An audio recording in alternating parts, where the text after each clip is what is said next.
Perfect. Okay. Hi, everybody. Thank you so much to everybody that jumps on.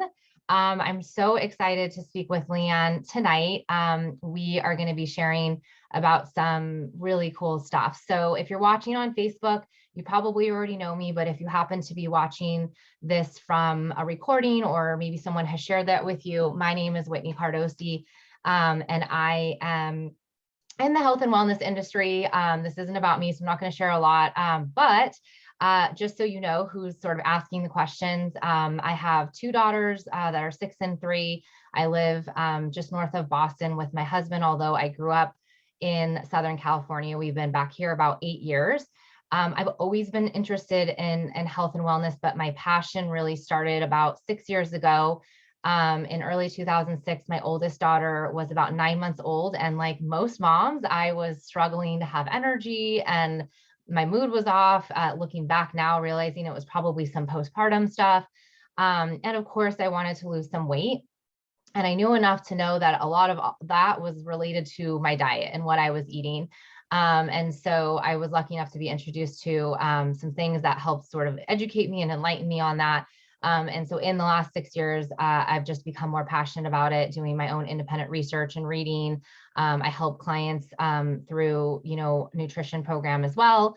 And while I help all people from all walks of life, ages, genders, backgrounds, my passion truly is with women and particular moms, because I think sometimes there's a gap there with us understanding that we can really help our mood and our energy and our patience and our anxiety levels and all of that with our diet and our health. We are obviously speaking tonight on fertility. So I will say that my family and I have not struggled with infertility. We were fortunate to, really just, we were lucky to get, to conceive. But I had my first daughter at 33, my second daughter at 37, I'm 40. And I feel like it's almost every day I'm learning of a friend or a friend of a friend that is struggling with infertility. I think part of that is an increased awareness, which is awesome, but also just, an increase in it in general. So it's something I've been very passionate about and interested in, but not being a specialist, I didn't feel, being such a sensitive topic, it was not my place to speak on it.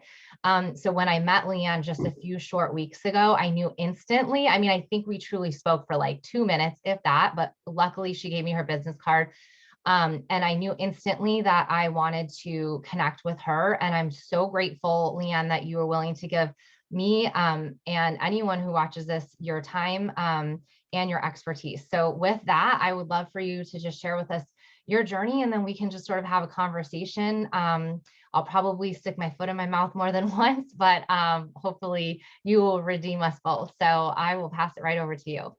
That's great. Well, thank you. I'm really excited to be here tonight. I love talking about this stuff. So I'll do a brief introduction as well, and then we'll just get into some of the fun stuff. So as Whitney said, my name is Liane Moccia. I'm a natural fertility expert. I'm a registered herbalist, and I help women who are trying to get pregnant. My background and how I came into this field is also part of a personal journey. I struggled to have my daughters when I was trying to conceive in my early 30s. I did ultimately go on to become pregnant, and I have 13-year-old twin girls now. So I'm on the other side of it. But the process of going through infertility was really challenging and hard, but it opened my eyes up and set me on this path for wellness that I don't know that I would have been on had I not struggled the way I did. I think back to that time, and I wish I had known then what I know now. Going through infertility struggles and even being seen at some of the top fertility centers in Boston, no one talked to me about my nutrition. No one asked me, about my stress levels. No one checked my vitamin D levels, which we now know are so crucial. And that's just the tip of the iceberg. So I did end up having my daughters ultimately. And after having them, realized, I really want to dedicate my life to this health and wellness. I went back to school. I had been in corporate marketing for 20 years at that point. So I went back to school. I became a registered herbalist, started practicing, and opened up my practice in downtown Andover. But because of the wonders of Zoom, I see women from all over the country now. So I love what I do, and I love helping people, and I love talking about this. So this is great.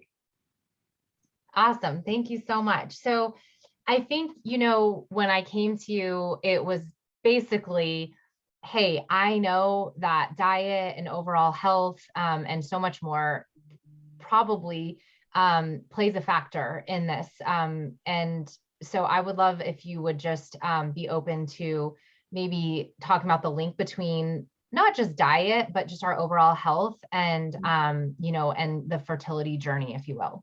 Yeah, I mean, it does start with what we're eating, and there's so many components to that because our fertility is such a nutrient intensive process to ovulate every month, and to produce healthy eggs, and equally for our male partners. It's, we'll talk more about that later, but when I talk about egg quality and sperm quality, they're tied together. So for an egg to develop, it takes 3 months for an egg to go from its primordial stage and to grow and then to finally ovulate. So when you ovulate every month, that egg represents what was happening in your body 3 months ago. So there's a lot of opportunity there for us to increase our nutrition every month, and to know that that's going to take a couple months to build. But it's critically important. So they've looked at studies. There's a really famous study. It's called the Foresight Study, and it was done in the 90s, I believe, where all they did was take a group of people and give them a prenatal vitamin, and that was it. It was a basic prenatal, and they had them into 2 categories. One category was women who had not been given any kind of diagnosis of infertility, but they were trying to get pregnant. And they had a group of women in that same category that had been given a diagnosis of infertility, and they'd really struggled. At the end of a year, after taking the just a basic prenatal, 86% of the infertile couples had conceived. And that was the only intervention, was a prenatal. Wow. So while I feel really strongly that we should get as much nutrients from our food, because that's so important, it also does stress the importance of a good basic prenatal, and how I think one of the things that women are surprised by when I start talking, when we meet, they'll say, I haven't started taking a prenatal yet because I'm not pregnant. And it's almost like you don't want to jinx it, or you feel silly starting your prenatal.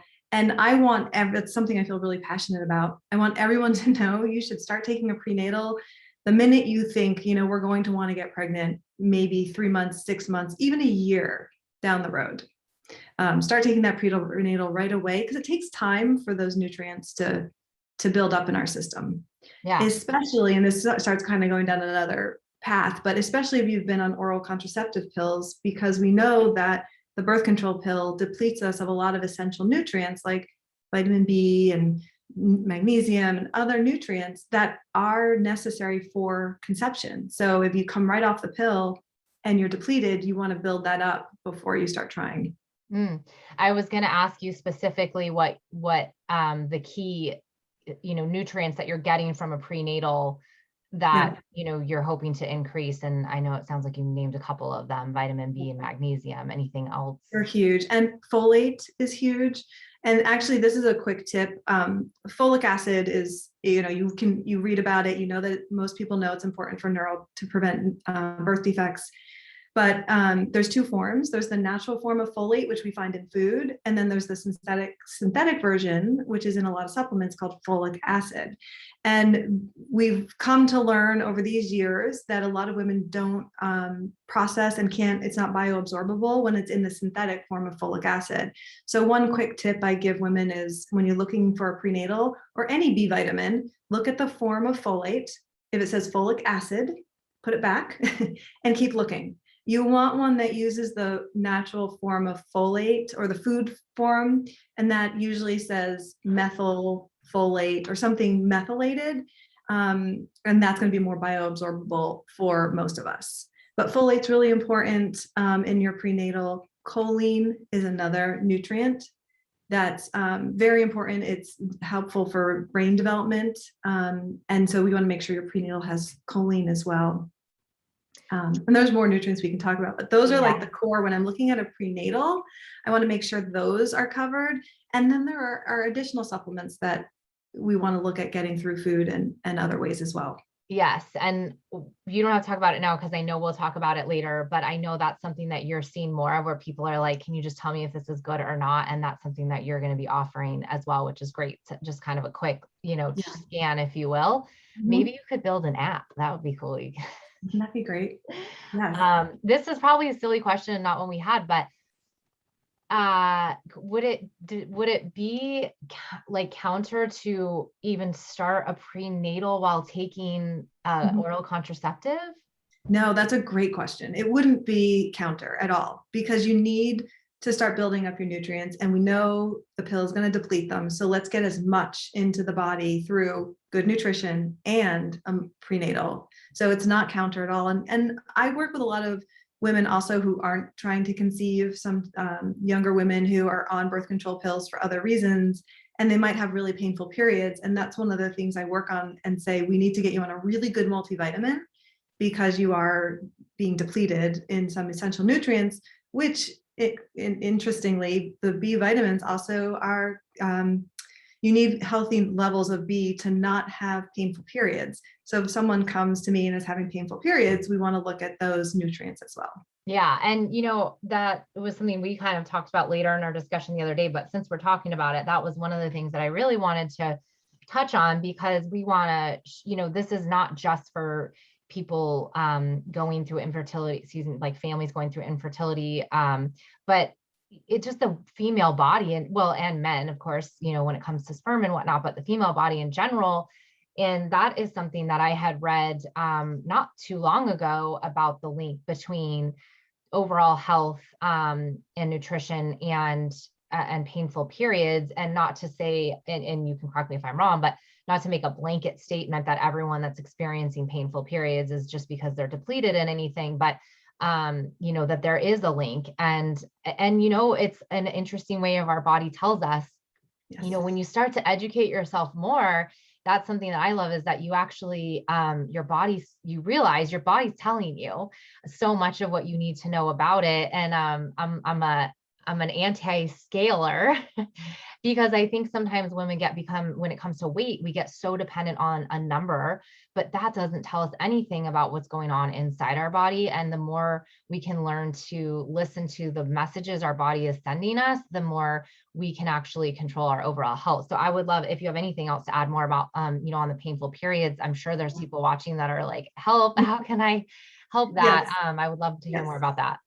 Yeah, I mean, painful periods is a really important sign from our body that something is off. And so many women are surprised when I say that because we were sort of raised to accept painful periods as just part of being a woman. But it's not. It's not at all. And you really should be able, we should get to that point where we could expect our bodies to be able to go through a menstrual cycle with minimal pain, minimal cramping, minimal moodiness, and just sort of be part of our lives. So I love using the menstrual cycle as a vital sign. It's part of my intake form when I meet with people, and we talk a lot about it. Like, how are you feeling? What kind of cramping? What is it like for you? Sorry.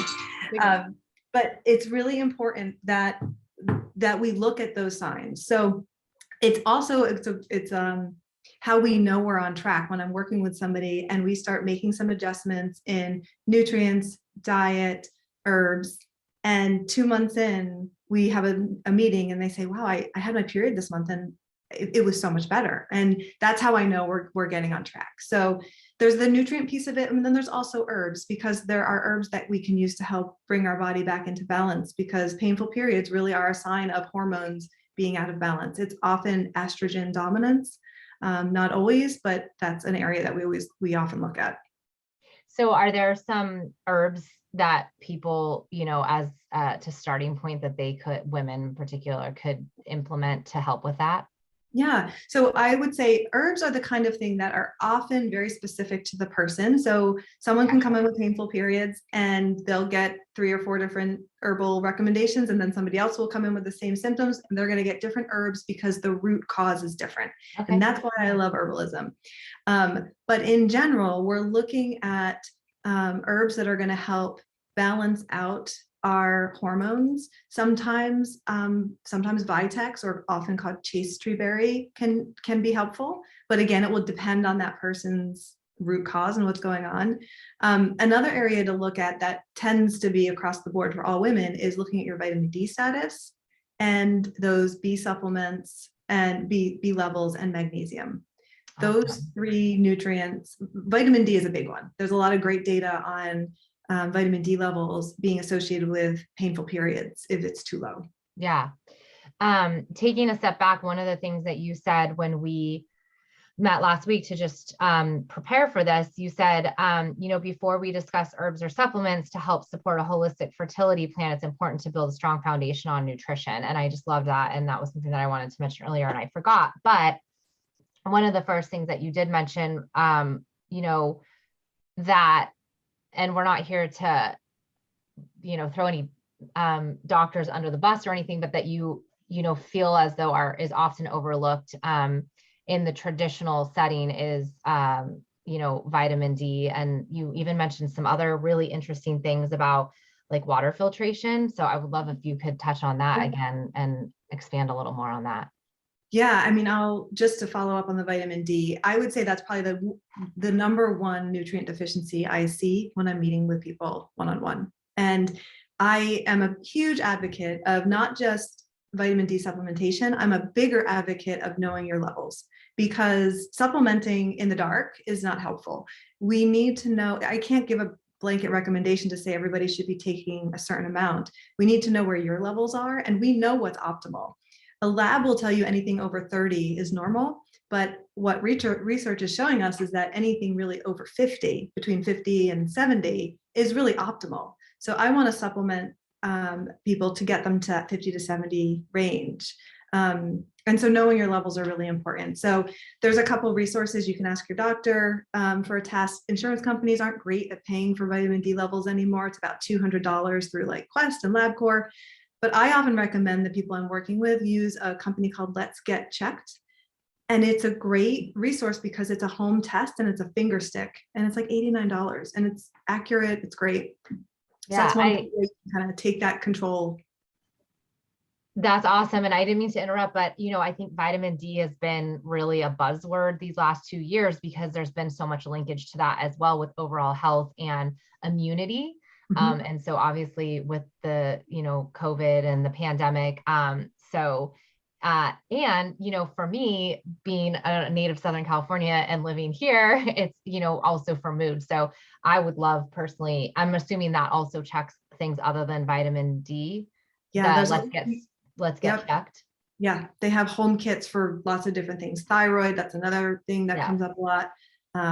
Yeah. Awesome. Yeah. I know we'll talk about that later, but, just not a fun fact, but like I had mentioned earlier, something that you shared, some of those things that you're able to sort of the questions that you ask and the consultations that you do that, probably go beyond what you're having in, with your doctor. But like you talked about with the water filtration, I would love to hear more about that because this is probably a light bulb moment for a lot of people too.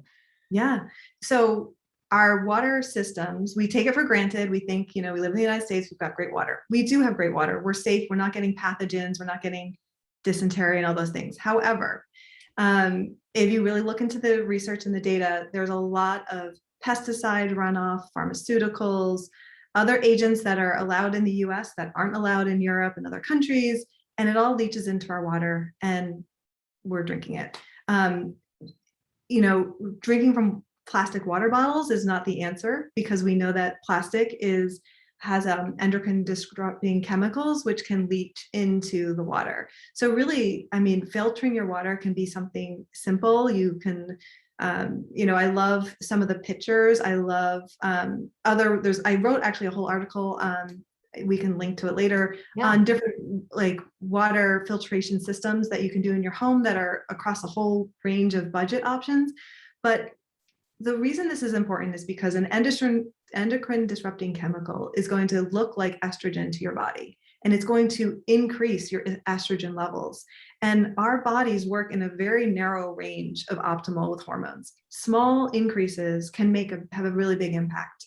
And when we're talking about our fertility, that really perfect cascade of hormones that happens between ovulation and menstruation and getting pregnant, those small changes can make a big difference. And I've seen people have pretty dramatic changes in their menstrual cycle and their periods, and then ultimately getting pregnant from making switches from going. One person I was working with was drinking 100% out of plastic water bottles. And we made that one switch and said, let's, use your tap water, get a really good filter. We decreased so much of her exposure to plastics, and it made a big difference in her cycles. What's going through my brain right now is the recent argument I had with my husband, because we pay for the large 5-gallon water delivery because we drink a lot of water, right? And I got sick of filling up our filter that we would put in the refrigerator. So I'm going to have to read that, because if I can stop paying for water, he will be thrilled. It's like huge. And yeah. And this is, sometimes I know it can be overwhelming, because it's like, we're just trying, especially as a mom, we're just trying to get by. And sometimes it can be overwhelming, and ignorance can be bliss, but knowledge is power. And from, someone who's like, knows the importance of drinking water. And so I'm creating this process that makes it easier to drink water, but yet maybe not even really helping because, of the filtration and whatnot. So it's interesting. And making that one change has a huge ripple effect, because we're talking about, fertility right now, but then, as you mentioned, you have a family, you've got little kids. Yeah. They're drinking water all the time. Maybe bottles. So if, I put that kind of at the top of the list of kind of lifestyle changes that we can make that's going to have a really big bang for its buck. Yeah. What's your opinion? We didn't talk about this, and you might not have one, but do you have an opinion on like alkaline water? Because we have a spring right around the corner from, literally, like I could walk to it, and we've never used it. Yeah. I mean, the data really supports filtering water more than the alkaline versus not. So I've stuck to that, that thought process. Good to know. I love that tip though, because it is something, an easy change. And I think part of my goal with this was to empower women and families that are watching this, and just giving them something that they feel like they can control to possibly help. So that's something I love and will keep in my back pocket for sure. When I reached out to a few of my mom friends, or just friends in general, one of the questions that came up, well, there was a couple of them. One, and this is something that I have noticed is, and it perhaps has more to do with my age than anything, but so many women struggling with secondary infertility. So no trouble with their first, but then having trouble with their second. And I have a few right off the top of my head of friends that I could think of. And I really loved what you shared about the depletion and all of that kind of stuff. And just, again, knowing this, I think can help a lot of women. Yeah. Secondary infertility is very common. And I think it makes sense when you think about how our bodies prioritize where it puts its resources.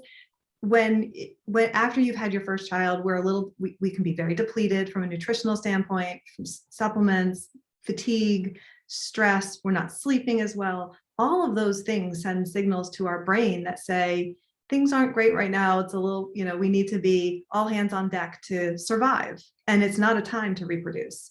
So even just a little bit of disrupted sleep, there have been interesting studies that show that just a few nights of disrupted sleep will affect your ovulation that month.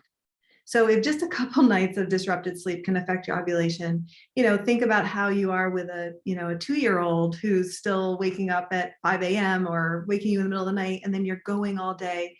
Your adrenal glands are just pumping out cortisol to keep you going. Those are all things that can make it harder to conceive the second time around.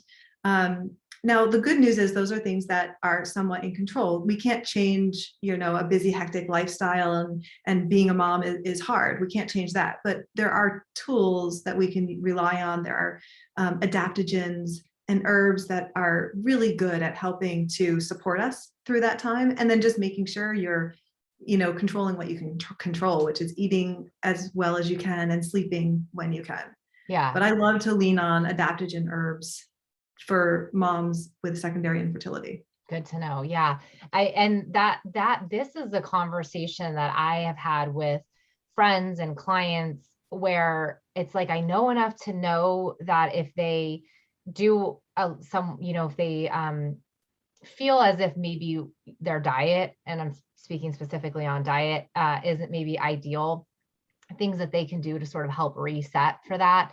that could potentially help them. But it's like, I would never make claims. I'm not a doctor, I'm not a specialist, but so again, why I wanted to bring you on here and just have someone that knows what they're talking about, speak on that. And just, these are new buzzwords, I feel like, that we're hearing more about with, the adaptogens. And I was going through your Instagram the other day and I saw the post on the Rooibos tea, and it's interesting, those things that are things that I have started using over the last few years, and we are done having kids, but good to know that if it's helping that, it's probably helping overall well-being too. So absolutely, yeah.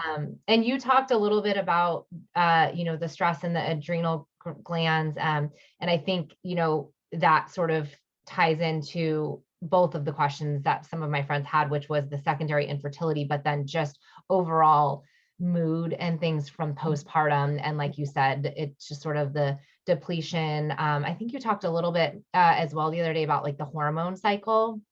In terms of like postpartum and stuff. Yeah, because often after postpartum, your hormones are still adjusting and still getting back to what they were pre-pregnancy. The thyroid can often be really impacted from pregnancy. That's another thing that can greatly affect mood and energy. So it's important to, if you're really feeling tired, to kind of advocate for yourself. Ask for that blood work. Say, can we check my thyroid? But even just from knowing that if you rule out and those things are all okay, just working on herbs that will help support your mood and hormones in the postpartum phase can be really helpful. Awesome. So I have sort of one more question, and then I would love to just sort of hear your sort of top three, best things to implement. So the last question I really had, but if I missed anything, obviously just add it in. We often, and I've loved the post, and I think it was a blog that you wrote, which I'm so glad that I read, because it helped me use better verbiage in this as well. But, in fertility, infertility, whatever, we always refer to it as, her or the mom or I, and it really is a family thing, right? And it takes two to tango in most cases. And so I would love to hear more on, just men and their relationship to this, and then anything that they could, things that you found related to the men, or just anything they can do to help boost the fertility on their end. Yeah. I'm so passionate about this. This is another thing that I want every couple who's just starting to try to understand, that 50% of the time when a couple is experiencing infertility, 50% of the time there's a male component, and 20% of the time it's exclusively sperm related. So we can't think, well, let me work myself, get the workup on my own, let me look at myself, and then if everything comes back fine, then we'll look at my partner. Like, we should do that from the beginning together. Everybody get, the analysis and the baseline testing done. And because global sperm parameters are declining, there's lots of reasons for it and lots of hypotheses about pesticides and the environment and lack of nutrition in our diet, modern day stress. There's lots of reasons for it, but there's good data to say that what's considered fertile today with sperm parameters would have been considered infertile 60, 70 years ago. So you put those two things together, and we really need to be talking a lot more, I think, about sperm parameters and men's reproductive health. So, but the good news is herbs and nutrients can be really powerful here. Sperm regenerates every 60 days. So we get, every 60 days, we have the opportunity to impact new sperm. And it's very receptive to things.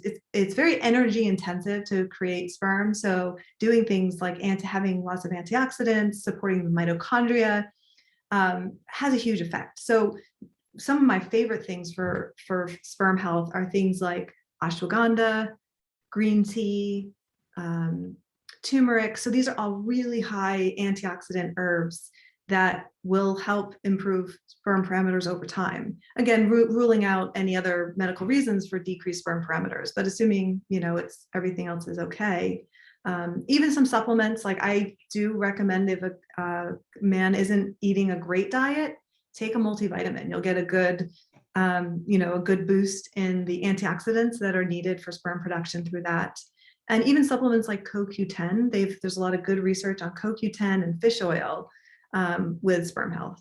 So I know that was kind of a lot, not exactly top three. I love that. And I'm writing so much of that down because we didn't go into it as deeply when we chatted. And I'm just, some of these words that ashwagandha, the adaptogens, CoQ10, I have a lot of, products that I use that have those in there. And I'm not a male, but it's still, again, if it's helping that, it's probably helping a lot of things. And you mentioned, they regenerate every 60 days. And with the women, I think you said, correct me if I'm wrong, the egg regenerates every 3 months. Yes. And so, I think while that sounds fast, when you're a person in that situation, because like I said, my family and I didn't struggle, but it took us a few months. The first one, frankly, was kind of an accident. But I think, anyways, I'll leave it at that. We were planning on it, right? It was a happy accident. We were married, whatever. But with the second, it took a couple months, but that felt like a lifetime. And so while 60 days and 3 months, you and I talking about it sounds so fast. Yeah. Making those lifestyle changes of like, okay, I'm gonna, eat better and I'm gonna do this. It can feel like a long time, especially when you add into that the process of, trying to conceive, whether it's naturally or through infertility. So I mean, it sounds like, if people can just sort of stick some of these things out for, the 2, 3, 4 months, then it can help. But it sounds, it's easier said than done, especially in a busy lifestyle. And when you add the stress of just simply trying to conceive.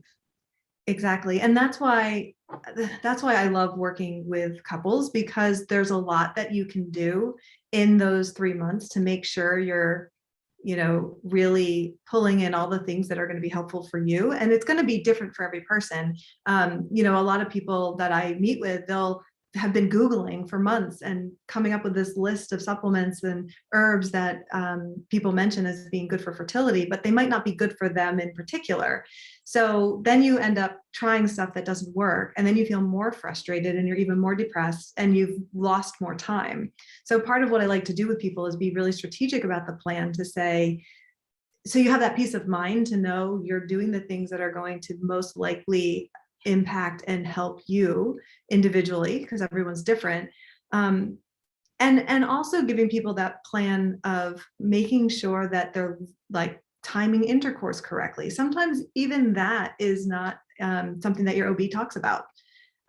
So I feel like when you have a plan in place, you can feel a little bit more confident in, going month to month, and some of that stress can decrease. Mm-hmm. Yeah. But I also am a huge advocate of why I say, plan for having a baby like you would plan for your wedding. You wouldn't decide to get married and then show up, that month and be like, okay, let's plan our wedding this month and let's get going. You spend like a year before, picking out your dress and your chairs and your flowers and your dessert. So if anyone's listening and thinking, I'm not ready right now, but I will be in the next year or so, it's not too early to start pulling in some of these healthy habits, so that when you are ready, you're really ready. Yeah, like adding in the prenatal and whatnot. I love that. So I'm sure you've probably mentioned these already, but just to sum up there, what would you say would be the top 3? Yeah. Whether it's herbs, lifestyle changes or whatever, that you would tell most people to focus on if they're working to conceive. So hard to narrow to 3, but I would say, you could say more, but I would say start with really thinking about antioxidants and how can you pull those into your diet through herbs, supplements, and herb supplements and diet, because things like green tea, ashwagandha, berries, cruciferous vegetables, those are really high in antioxidants, and our eggs and our sperm live on antioxidants. That's what they need. So that would be probably my top easy tip. I love herbal teas for this. It's great to have things like green tea, and rooibos is really high in antioxidants, and ashwagandha you can put into like a turmeric golden milk, which is also high in antioxidants. So the more you can introduce as food and teas, it's a little bit easier than lining up a bunch of supplements. So I think that would be my top three to bring into your life. My probably top couple advice would be like looking, what should people be aware of is, as a woman, start looking at and thinking about your menstrual cycle as a sign of your overall fertility and health. And if it's a little bit off, whether you're not cycling regularly or you're having painful periods or they seem more heavy, take time to figure that out and get to the root of why and work on that, because working on that will be working on ultimately your fertility. Awesome. And then I just realized I've been saying roboy wrong. So I'm glad you said it, so I know how to say it right. Yes, rooibos. It's a beautiful South African tea that has a nice flavor. It's naturally decaffeinated, and I love it. And I like to pair it with chocolate and vanilla, all in this. I put like cacao chips and a little dash of vanilla. It's delicious. Yum. Yeah, I love it just plain too. Especially this time of year. Yep. And then the last thing I would say, so we talked about some of the herbs, I talked about the menstrual cycle. The other thing I would say, spend some time thinking about, is cleaning up your beauty products, your cleaning products, your water filter. If you can just do a quick audit, you don't have to do everything at once, but as you start replacing products, just do a quick look at the label, consider switching it out for something a little bit more natural, because the endocrine disrupting chemicals can have a pretty big impact on our hormones. And as I said, hormones are a very delicate balance. Little shifts can make a big impact. Yeah. If you don't mind, I did have someone that was watching asked a question, and it may be related, but she said, do you have experience with people that have very long menstrual cycles? Any reason for this? She said for her, the only thing that has helped is oral contraceptive or birth control. Yeah, so long cycles can be hard for a lot of reasons, right? Especially if you're trying to conceive, you now have less times. Really digging in and looking at, why are those cycles so long? Typically, I'd want to know, do you have signs of ovulation in that cycle? If not, then we're looking at herbs and supplements that can help restore ovulation. If the cycles are long and irregular, has a full workup been done for PCOS? And then that is a whole nother root cause, which is something that can be worked on and helped, but knowing that that's what the condition is versus just long cycles is like an important differentiator. So it's not an easy like one herb for one thing, but really a question of like, what is the root cause, and is ovulation occurring, and are you regular or not regular? So interesting. I think it's just one of those things that in a lot of times you just assume it's hereditary, right? Like it runs in my family that we have, painful periods. And while that may play a part in terms of your hormones and things, that it can be environmental and things like that as well. And you may have already incorporated this when you talked about cleaning up your environment, but do you have any, big red flag things that you recommend people avoid, again, in terms of diet, lifestyle, or anything, herbs, vitamins, anything like that? Okay, so red flag things to avoid for sure. Since we started, we're talking about environmental stuff. Absolutely, artificial perfumes, fragrances, phthalates have really been shown to have a negative impact on our fertility and our hormonal system. The other one is bisphenol A, which is all in the news, but it's in plastics. Really good studies showing the link between BPA and miscarriage. So something we definitely want to clear out. As far as other things to avoid, I think for herbs, herbs are so individual to the person. I tend to take a kind of cautious stand and say most herbs when trying to conceive, I just stay away from strongly stimulating herbs, things that are really like yerba santes and all those really like strong stimulants, similar to caffeine, and any herbs that can promote bleeding, which honestly, they're not very common. There are herbs like motherwort, yarrow. You may have heard of them, but they're not something that you might like pick a tea off the shelf in Whole Foods and it's going to be a motherwort tea. That would be very unlikely, and things like that. So, Yeah. and then as far as supplements, for me, it's that test of the prenatal and the B vitamins. If it says folic acid, it's not a great bioabsorbable form, and it's usually indicative of a lower quality supplement. So I put that back on the shelf and try another one. Yeah. And I think that's the tough thing. I mean, fully admit, like I was not great at taking mine, and I'm pretty sure I ordered mine off Amazon, which now, there are higher quality sellers there, but I'm sure the one I was taking was not high quality. So, I mean, I literally like have so much stuff written down, and I'm not even trying to get pregnant, but I feel so empowered that I can have a conversation with, and I'm not obviously not diagnosing everyone, but I can say like, I learned this, or share this recording and say this, I mean, this was full of so much information. If there's anything else you want to add, please do. Otherwise, I would love for you to share how anyone watching this can connect with you and work with you, because I know you have a lot of different programs and ways that you work with people from, short term to long term. Yeah. Oh, yes. Great. So the easiest way to probably find me is on Instagram, at Liane Moccia. And from there, you can click on the link in my bio, and there you can, go to my website. You can download my, I have a cheat sheet that's the top 5 tips for improving your fertility. So that's a great place to start.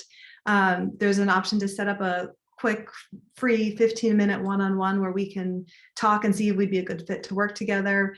As you mentioned, I have, one-on-one appointments. And I also just recently started a mini session that's just 30 minutes.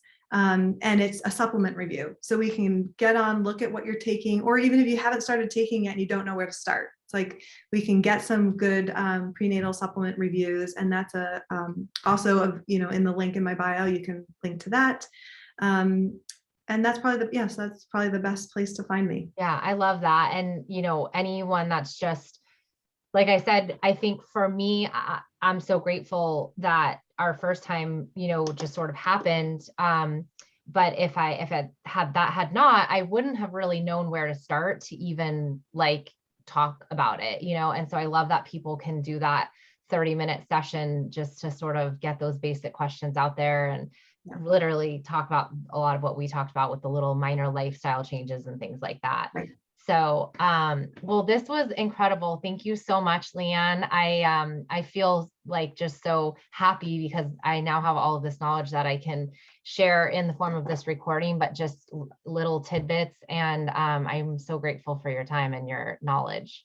Oh, thank you. This was great. I love talking about this stuff, and I'm happy to be here. Awesome. Thank you so much. Have a great night. Good night. Bye.